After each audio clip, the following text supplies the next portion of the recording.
The Excel filter function filters a range of data based on supplied criteria and extracts matching records. This is a new formula in Excel 365.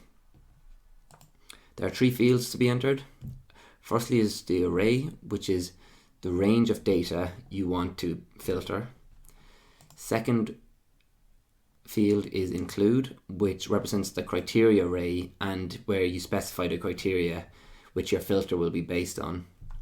And then there's a third optional field, which is if empty, which is the value to return when no results are returned for your actual filter.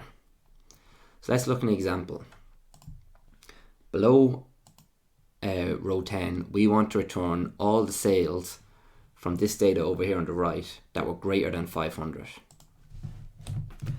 We open up our filter function, and the array is all the data that we want to look at. So this is the range of data in column E4 to F14.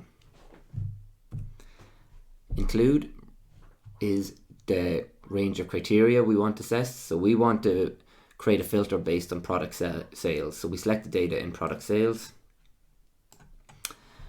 and we want sales greater than 500. So within that parameter, within that second parameter of include, we specify greater than 500. And then in this instance, we're not going to specify if empty. So we can just finish our formula there. And you can see here, although I put the start of the formula in row 11, it automatically populates down for data until row 16.